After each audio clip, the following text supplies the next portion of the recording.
ప్రియమైన స్నేహితులారా, యేసుక్రీస్తు వారి నామములో మీకు శుభములు తెలియజేస్తా ఉన్నాను. సామెతలు గ్రంథం 11వ అధ్యాయానికి రండి. 17వ వచనంలో రాయబడిన మాటను చదువుతున్నాను, గమనించండి. దయగలవాడు తనకే మేలు చేసుకొనును. మనము దయగలిగిన వారంగా ఉంటే, ఇతరులకు దయ చూపే వారంగా ఉంటే, మనకు మనమే మేలు చేసుకునే వారంగా ఉంటామన్న వాస్తవాన్ని దేవుని యొక్క వాక్యము గుర్తు చేస్తుంది.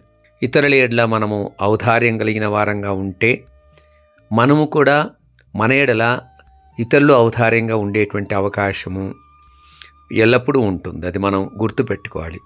ఇదే అధ్యాయము 25వ వచనములో నీళ్లు పోయేవానికి నీళ్లు పోయబడును అన్న మాట వాక్యంలో రాయబడి ఉంది. అంటే మనము ఇతరులకు ఏదైనా మేలు చేస్తే, లేక ఇతరుల యొక్క జీవితాలకి ఉపకరించేటువంటి పనులు చేస్తే, వారికి సహాయం చేయగలిగితే, వారి ఎడల మనం దయ చూపగలిగితే, మనకు మనమే మేలు చేసుకునే వాళ్ళంగా ఉంటాం. లేక ఇతరులు మన యొక్క ఔదార్యాన్ని sometimes they will return to us, మరలా అది మన యొద్దకే వచ్చేటువంటి అవకాశాలు మనకు ఉంటాయి. కాబట్టి మనము ఇతరుల ఎడల దయ చూపడం నేర్చుకోవాలి.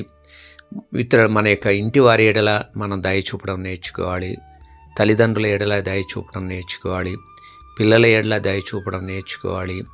మన యొక్క బంధువుల ఎడల దయ చూపడం నేర్చుకోవాలి. ఇరుగు పొరుగు వారి ఎడల దయ చూపడం నేర్చుకోవాలి. మనం కొంత ఔదార్యాన్ని ప్రదర్శించాలి. అంటే జనరాసిటీని మనము కలిగి ఉండటం మనకు అవసరం. పిసిని వాళ్ళు, లేకపోతే మైసర్లిగా ఉండేటువంటి వాళ్ళు, they cannot inherit the Kingdom of God అని దేవుని వాక్యం అంటుంది. కాబట్టి మనము ఇతరుల ఎడల జనరస్గా ఉండటానికి మనం ఇష్టపడే వారంగా ఉండాలి.